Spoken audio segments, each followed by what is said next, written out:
Le calendrier lunisolaire de l'islam. Le calendrier lunisolaire de l'islam est l'étoile Sirius. Shi'ra al-Najm en arabe. Pour bien comprendre le fonctionnement du calendrier lunisolaire de l'islam,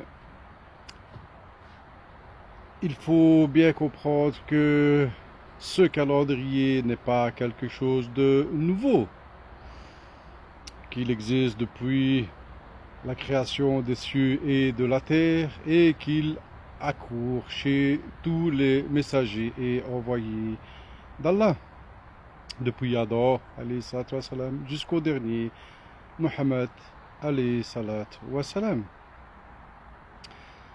Ce n'est qu'en comprenant que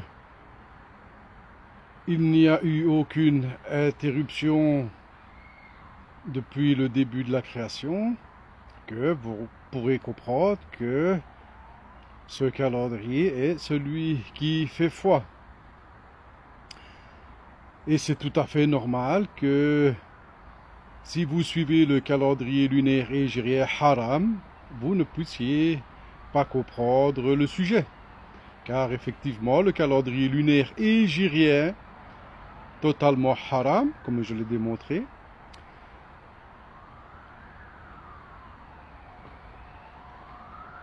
a fait en fait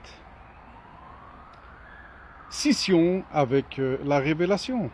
Ce calendrier lunaire haram est apparu après la mort de Mohammed, après la révélation. Ça, tout le monde le sait. Mais cela n'a pas l'air de susciter un grand témoin chez la plupart des judéo-sunnito-chiites.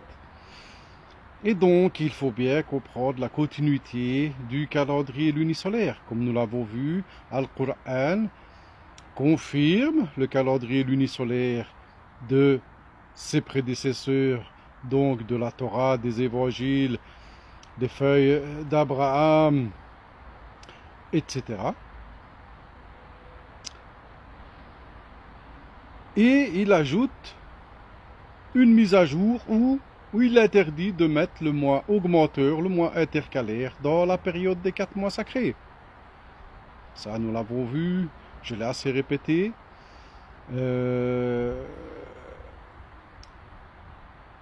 Ce qui restait à définir, c'était comment est-ce qu'on laisse ces mois sacrés dans cette période hiverno-printanière. À quel moment doit-on ajouter ce mois intercalaire, ce mois augmenteur, ce entre guillemets 13e mois? Car cette année 1415, le mois lunaire prochain qui arrive après Chaban, après ce mois de Chaban, ne sera pas le mois de Ramadan béni, non. Ce sera le mois d'Al-Ziyada, comme je l'ai déjà dit. Ce sera le mois augmenteur, car il faut recaler l'année lunaire dans la saison solaire. D'accord? Et comment est-ce qu'on sait cela? Évidemment, on ne reçoit pas une révélation du ciel. On ne suce pas ça au pouce et puis on a une réponse. Non. C'est toujours la continuité. D'accord? Et alors, pour ce faire, il faut reparcourir les mois lunaires pour comprendre la signification et leur position. Donc nous avons le premier mois lunaire qui commence l'année, évidemment l'année de la révélation, eh bien c'est le mois de Shahru Ramadan. Alors, petite information, on ne dit pas Ramadan, c'est Ramadan qui arrive, c'est Ramadan qui est là, ça n'existe pas ça. C'est Shahru Ramadan, c'est le mois de Ramadan, d'accord? Respectez un peu la terminologie et comment Allah nous l'a présenté. Il nous a dit que c'était le mois de Ramadan, Shahru Ramadan. Donc on dit le mois de Ramadan. C'est pas Ramdam, c'est pas Ramadan est là, je jeûne Ramadan, c'est des conneries ça. Hein. C'est le mois de Ramadan. Hein. Il y a déjà quelqu'un qui vous dit je jeûne juin. Bon. Donc on a le premier mois de l'année, hein, qui est Shahru Ramadan, le mois de la révélation. C'est par celui-là qu'on commence l'année. Et non Muharram. Tous ceux qui inventent des autres calendriers, mais qui prennent toujours Muharram comme premier mois, eh ben, ils se sont déjà leurrés déjà dès le début. Car Muharram, comme premier mois de l'année, c'est celui de l'année des super koufars, des judéo-sunnito-chiites, qui l'ont arbitrairement pris comme premier mois de leur année. Donc, dans le calendrier lunisolaire de l'islam, le premier mois de l'année est Shahru Ramadan, suivi de. C'est le mois de jeûne, hein, je le rappelle, c'est le mois de jeûne, c'est le mois dans lequel tous les livres, toutes les révélations ont eu lieu. Et c'est... Non, je ne vais pas venir là-dessus maintenant. Ensuite, nous avons le deuxième mois qui est Shawwal. Shawwal suivi de Dhul Qida, suivi de Dhul Hijjah. Nous avons vu que c'était les 3 mois du Hajj. Les mois du Hajj sont connus. Ensuite, qu'est-ce que nous avons? Nous avons Muharram, Safar, Rabi'l Awwal, Rabi'l Thani, premier printemps, deuxième printemps. Donc nous avons les 4 mois sacrés successifs qui viennent directement après le mois de Dhul Hijjah, comme nous avons fait la démonstration avec la sourate 9, verset 3, où l'ultimatum est venu le jour du grand rassemblement, au jour du grand pèlerinage, où Dieu a dit c'est fini avec les koufars. Donc ils auront 4 mois de répit, 4 mois sacrés successifs. Sourate 9, verset 5, et qui sont Muharram, Safar, Rabi'l Awwal, Rabi'l Thani. Ensuite, qu'est-ce que nous avons? Et donc, ces 4 mois sont bien dans la période hiverno-printanière. Donc, je reviendrai juste après sur leur période par rapport à l'année solaire. Et en fait, qu'est-ce que nous avons après? Jumada al-Awwal, Jumada al-Thani. Certaines traditions nous disent que ça veut dire certaines gelées, certains temps froids que l'on pourrait assimiler à nos giboulées de mars ou d'avril, hein, les temps froids d'avril. On a un dicton ici bien connu qui nous dit en avril ne te découvre pas d'un fil. Et après Jumada Awal et Jumada Tsani, qu'est-ce que nous avons? Nous avons Rajab et Sha'ban qui clôturent les 12 mois de l'année lunaire, quand ils sont majoritairement à 12 mois. Exceptionnellement, comme cette année, nous avons le mois augmenteur Al-Ziada, qui lui est là pour intervenir, pour recaler l'année lunaire dans la saison, dans leur saison respective solaire. Et Rajab, Sha'ban, qu'est-ce que nous dit la tradition? Que Rajab, c'est le mois d'Allah. La tradition ne nous dit pas cela pour rien. Il ne faut pas vous dire que Rajab, c'est le mois d'Allah comme ça, sans raison. D'ailleurs, le mois de Rajab a été piraté par les judéo-sunnito-chiites pour en faire un de leurs mois sacrés. D'accord? Car ce mois est d'une extrême importance, surtout quand il est replacé dans sa bonne période de l'année solaire. Et le mois suivant de Sha'ban, dans lequel nous sommes actuellement, à la fin, la tradition nous dit que c'est le mois de Muhammad, alayhi salatu wa salam. La tradition ne va pas nous dire non plus que ce mois est le mois de Muhammad comme ça, sans raison. Vous comprenez? Si Rajab est le mois d'Allah et Sha'ban est le mois de Muhammad, c'est qu'il y a une raison bien spécifique. Et d'ailleurs, le troisième mois qui suit, quand l'année recommence, qui est Shahru Ramadan, la tradition nous dit que ce mois est le mois de la communauté musulmane, le mois de la nation de Muhammad, alayhi salatu wa salam. Car effectivement, il se passe quelque chose à partir de Rajab. Et je fais exprès de scinder en deux les syllabes. Je pourrais dire Rajab. Non, je dis Rajab. Shira. Et Shahru Ramadan. Parce que, revenons-en à la position des mois lunaires dans le calendrier solaire. Shahr Ramadan est toujours soit en septembre, soit en octobre. Pas le mois de septembre ou le mois d'octobre, non. La lunaison de Shahr Ramadan débutera soit durant le mois de septembre ou soit débutera durant le mois d'octobre. Ça ne veut pas dire que c'est ou septembre ou octobre, d'accord? Petite parenthèse ici, nous sommes entrés dans le mois de septembre et il existe pas mal de personnes qui prétendent que Shahru Ramadan, que le mois de Ramadan, c'est le mois de septembre et que Laylatul Qadr correspondrait à l'équinoxe d'automne. D'autres encore font le contraire, ils disent que c'est à l'équinoxe de printemps, hein, mais bon, soit. Mais la majorité pousse à dire que Shahrul Ramadan, eh ben, c'est le mois de septembre. D'accord? Il y en a qui vont jeûner maintenant dans le mois de septembre, la lunaison de septembre, ou le mois de septembre lui-même, hein, le mois solaire de septembre, hein, carrément. Et tout ça en se basant sur rien du tout. Hein. Voilà, ils ont eu l'idée que, ben, je sais pas, hein, quand on creuse, on se pose quand même certaines questions, mais ces personnes-là n'ont aucune idée de la position dans laquelle ils se sont mis. Car souvenez-vous, Allah, il dit que ce sont des super koufars, ceux qui utilisent le bon calendrier lunisolaire, mais qui ne mettent pas le mois intercalaire dans la bonne période. Mais ils utilisent le bon calendrier lunisolaire. Et déjà, ce sont des super koufars. Imaginez-vous ceux qui prétendent faire des calendriers sur base de rien du tout.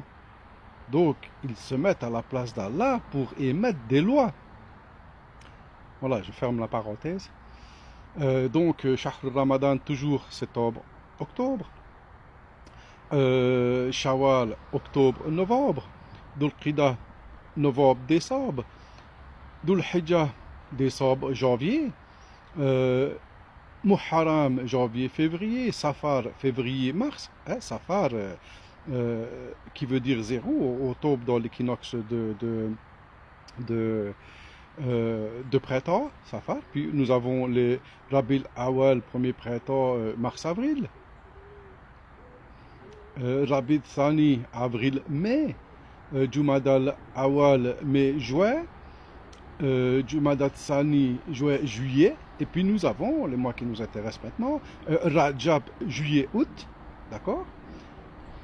Sha'ban, août-septembre, hein, nous y sommes, hein, vous voyez. Et puis, quand tombe le mois intercalaire, ben, ce sera septembre-octobre. Non, ce sera toujours septembre, le mois intercalaire, Al-Ziyada. Donc, le mois de Rajab est apparu en juillet, juillet-août. Et c'est exactement à ce moment-là que Sirius dépasse la course du soleil. Ça veut dire que Sirius, entre guillemets, est en même temps que le soleil. On ne la voit pas parce que justement, elle est en même temps que le soleil. Il fait jour. Vous ne voyez pas les étoiles quand il fait jour. Et si vous attendez la nuit du mois de juillet ou d'août, vous ne voyez pas Sirius. Mais Sirius commence à dépasser le soleil. D'ailleurs, comme je l'ai déjà démontré dans une petite représentation, le 4 juillet, à Washington, eh ben, c'est le jour où, à midi, Sirius et le soleil sont au zénith. C'est difficile à comprendre, mais on y reviendra dans plus de détails, Inch'Allah, à l'occasion. Ici, c'est juste pour vous expliquer que que Sirius a une importance capitale dans le calendrier lunisolaire.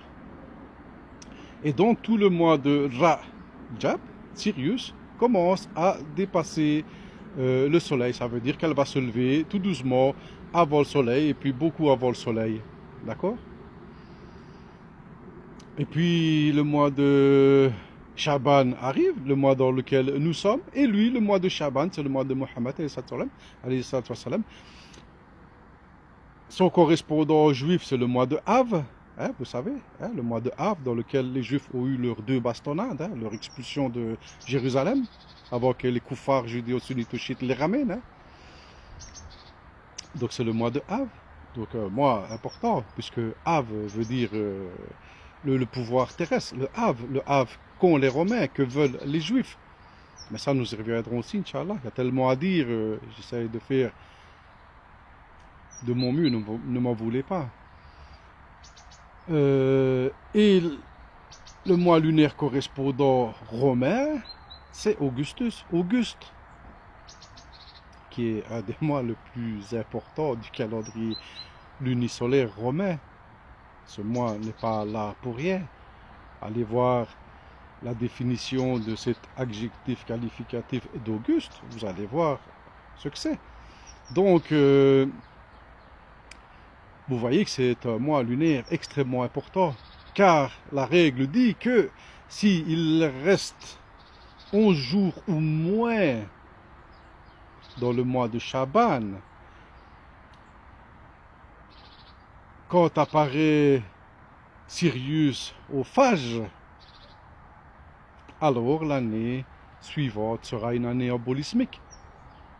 C'est un peu compliqué, mais pour résumer, l'année dernière, 1414, quand nous étions au mois de Shaban, qui était bien plus loin, dans le mois de septembre, hein, en fait, qu'est-ce qui s'est passé? Nous avons vu le lever héliaque de Sirius, et il restait moins de 11 jours avant la fin du mois de Shaban. Donc on a su qu'on mettrait un mois supplémentaire l'année suivante, pour cette année 1415. Je sais que ça paraît un peu compliqué, mais si vous commencez tout doucement à maîtriser la matière, ça va être très simple. Et Sirius est mentionné dans le livre d'Allah. Surat déjà 86, où Allah nous dit Wassama wa Tariq, par le ciel, il y a Tariq. Tariq, ça a été traduit par et l'étoile ou la voie lactée. Ou... Moi, personnellement, quand je suis allé au Hajj, il y avait des gens, il y a une foule immense, et puis les gens, ils voulaient passer, ils disaient Tariq, Tariq, Tariq, Tariq. Et je me disais, mais Tariq, Tariq, je connais Tariq. Puis il y a même le prénom Tariq. Et Tariq, en fait, c'est chemin. Donc, on voudrait traduire mot à mot, on dirait Wassama et le ciel et le chemin. Puis Allah continue, il dit, mais qui te dira ce qu'est le chemin? Ou Tariq, si on veut laisser le mot Tariq. Et Allah nous dit que c'est l'étoile vivement brillante.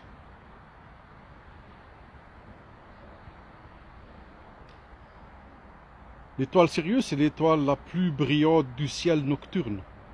Elle est classée au premier rang. Pour ceux qui la connaissent, ils savent de quoi je parle, mais pour ceux qui ne la connaissent pas, on va bientôt la voir dans nos nuits ici. Bientôt, on va bientôt la voir et vous comprendrez, on en reparlera quand on la verra. Ce sera beaucoup plus clair. Mais c'est l'étoile la plus brillante. Il n'y a pas plus brillante que Sirius dans le ciel nocturne. Et Allah confirme bien cela. Dans la sourate 86, il nous dit que c'est l'étoile vivement brillante. Il nous dit aussi qu'il n'y a aucune âme, écoutez bien, il n'y a aucune âme qui n'ait sur elle un gardien. Puis la sourate continue, mais voilà ce qui nous intéresse, même si tout le reste nous intéresse. Attention, hein, je n'ai pas à dire ce que je n'ai pas dit. Donc nous savons que c'est l'étoile la plus brillante. Et surtout que toute âme a sur elle un gardien.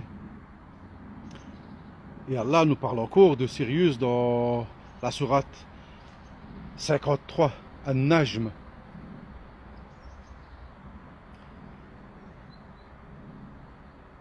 Et il nous dit, par l'étoile à son déclin. L'étoile à son déclin, le déclin d'une étoile, c'est quand le jour apparaît. Donc il précise bien que c'est le moment de Fajr, quand l'étoile est à peine apparue et qu'elle disparaît. C'est un signal, il y a un signal comme ça. Puis il nous dit que le messager, alayhi salam, comment il a bien vu ce qu'il a vu, en gros. Hein. Je vous laisse le souhait de lire la sourate 53, c'est impressionnant. Et il nous dit qu'il a bien vu Gabriel, l'ange Gabriel, alayhi salam, à l'horizon supérieur, à une portée de 2 arcs. Cette sourate est répertoriée dans les miracles du Al-Qur'an sur l'étoile Sirius, sur son nombre d'années, sur son cycle, sur son étoile double. Et il nous dit aussi que le messager, le puissant Gabriel, a bien fait descendre le message. D'accord? Et après, il nous dit que c'est lui le dieu de Shihra. En arabe, Sirius se dit Shihra. Et qu'il a bien détruit les anciens Had, les Tamoud, le peuple de Noé, les villes renversées, etc. Donc il y a un lien avec Sirius et le monde antédiluvien et le monde encore aujourd'hui moderne, les puissances modernes suivent cette étoile de près. Et nous aussi, nous la suivons de près car c'est un signal stellaire pour la référence,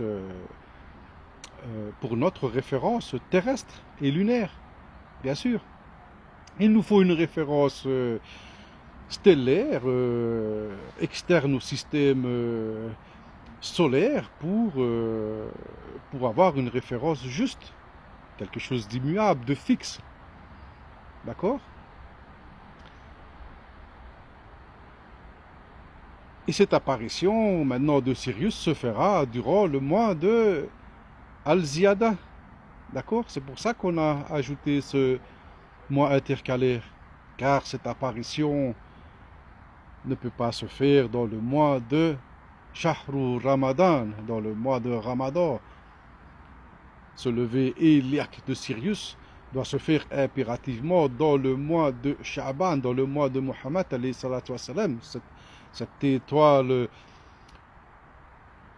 dominante du ciel nocturne doit se faire dans le mois de Muhammad alayhi salatu wassalam. Et c'est un jalon pour nous afin de savoir si l'année suivante sera embolismique ou non. Cela dépendra s'il restera 11 jours ou moins du mois de Shaban lors de ce lever. Et comme l'année dernière, il restait moins de 11 jours, donc cette année, nous avons ajouté le mois Al-Ziyada, et c'est dans ce mois Al-Ziyada bientôt que se fera ce lever éliaque de Sirius. Et après, nous aurons nos nuits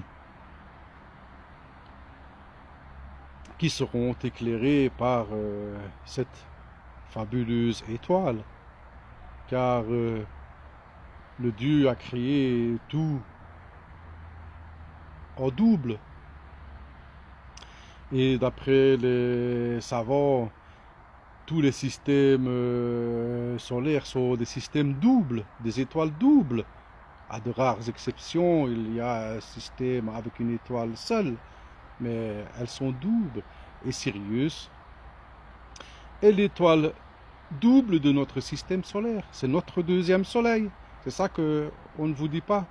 C'est un sujet très sensible extrêmement compliqué à démêler.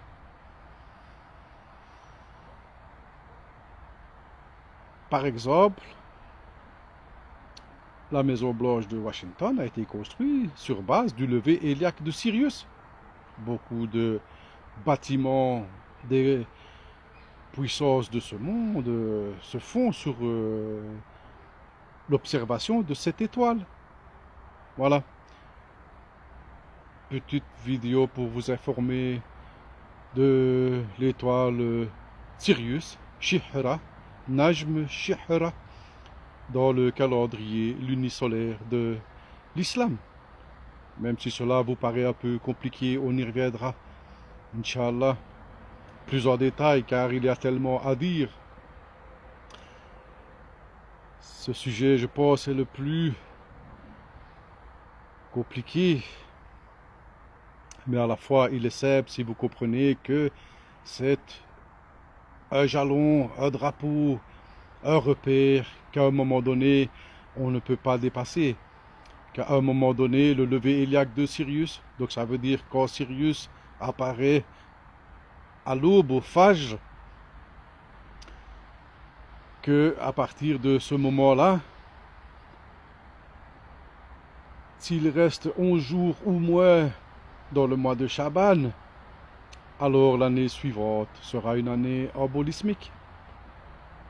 J'espère avoir été clair. Si ce n'est pas assez clair, posez vos questions.